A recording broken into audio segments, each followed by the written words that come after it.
So here we are at the noteboard, and everyone will have a copy of this if they download it from Google Classroom. It's called Reflection Notes. So we're talking about reflection in 2 dimensions. So once again, let's say I had a source that was making straight waves here. So it was chopping up and down the water, created these wave fronts.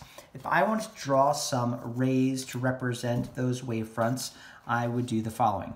I would make a ray that would be perpendicular to the wavefront. I can draw as many rays as I want, but I'm not going to go too crazy here. I'm just going to draw 3 just to give us the sense of what's going on. Okay. Now, what's going to happen is each of these rays is going to encounter the boundary, right? So there we go. Encounters the boundary. Ooh. Okay. Let me just flip this over. This encounters the boundary and encounters the boundary. And then we saw in the video what happens in the case where that encounters the boundary in this way. The rays here just reverse directions and come back along the same line that they were traveling, but 180 degrees different in the opposite direction. Okay? And so there we go. I can just draw, there we go. Right? And so that's what's going on here in reflection. But it gets a little bit more interesting when we tilt the boundary. So let's draw those rays coming in. But I'm only going to draw 1 this time so you can really see what's happening and examine the geometry, and then we'll draw a couple more later. So there we go. So I'm going to label these are our incident wave fronts. This would be our incident ray. So there we go. On the video then, we saw that this would go off in this direction. But the question is, like, what specific direction would it go in? So take a second, stop the video and think to yourself, what do you think is true about the direction of the outgoing wave, or the outgoing ray, which we're going to call the reflected ray? Okay, so if you thought about that, a lot of people want to say something like it goes off at 90 degrees, or it has to do with the tilt of this, which is, so the second of those statements is correct. The 90 degrees thing is not correct. But here's how we're actually going to figure out what direction that goes. And to do this, I'm going to need a protractor. Okay, normally I would prove all of this by doing this in a wave tank in class, so we'd see it empirically, but here you're just going to kind of have to take my word for it, but I'm going to give you some other ways to believe this. So the first thing I want to do is I'm going to put in a very special line. So I'm going to take my protractor, and what I'm going to do here is I'm going to put my protractor so I can draw in a line that is perpendicular to the boundary, right? So I'm going to use my demarcations there on the protractor, and I'm going to draw a dotted line all the way through the boundary. I'm pressing a little too hard here, and there we go. And that line is going to become super important because it has a name. Label it with an N.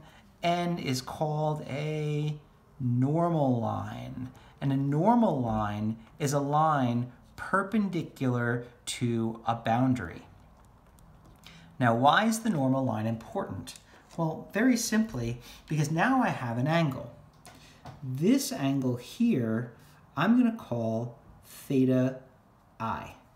And theta I is going to be called the angle of incidence. Okay? So why is the angle of incidence important? Well, first, let me just measure what my angle of incidence is. It seems to be about 20 degrees. Well, 19.5 degrees if we're going to be precise about this. So 19.5 degrees. So theta I in this case is equal to 19.5 degrees.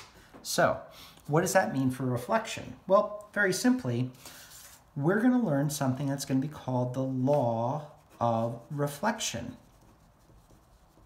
And the law of reflection is going to state at each point the angle of incidence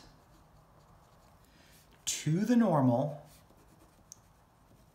that's going to be important, that our angle is going to be measured to the normal line, is equal to the angle of reflection, to the normal.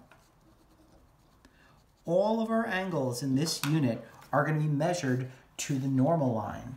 Why? That's just how the mathematics was generated back when they were doing the definitions of these things. So here we go. I'll just do this in red so we can do it nice and clearly. If I demarcate off an 19.5 degree angle, boom, and off that goes. There we go. I'm going to call this theta r, and theta r will be the angle of reflection, right? So, and this will be called then the reflected ray. If I wanted to draw the wave fronts associated with the reflected ray, I could do that. Notice here our wavelength is 1 centimeter. And so here I could draw a series of wave fronts if I wanted as well, but I would have to make sure that the wavelength remained the same, because we know that during reflection, the wavelength doesn't change because it stays in the same medium and the source didn't change. So there you go. That would be a series of outgoing wavefronts. Here are your incoming or incident wavefronts. So that's what this looks like. If I wanted to look at the law of reflection in terms of a symbolic, theta I is equal to theta R. Fairly straightforward. Just to verify this, or not verify this so much as to do another example, if I had a larger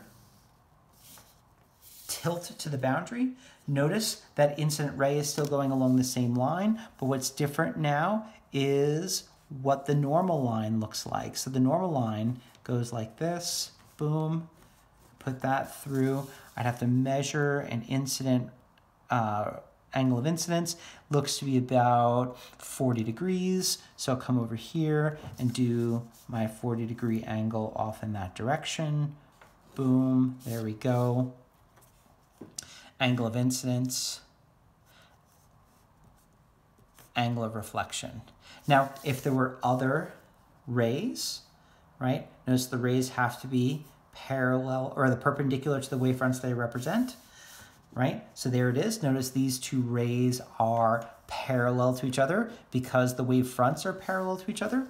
I would just draw a new normal line at this point, because remember what the law of reflection said. It said at each point, right? So wherever the ray intersects the boundary is where you have to draw a new normal line. And if I measure that angle, boom, once again, it's another 40-degree angle. That should be no surprise, right, based on the geometry, that that angle is going to be the same as what the other incident angle is, and off this thing should go, right? Let's make sure I've got that correct, that I measured that.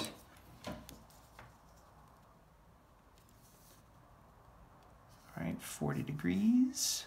1, 2, 3, 4. See, I measured a 50-degree angle. That's what I thought. All right, so there's a 40-degree angle off in that direction. And so there we go.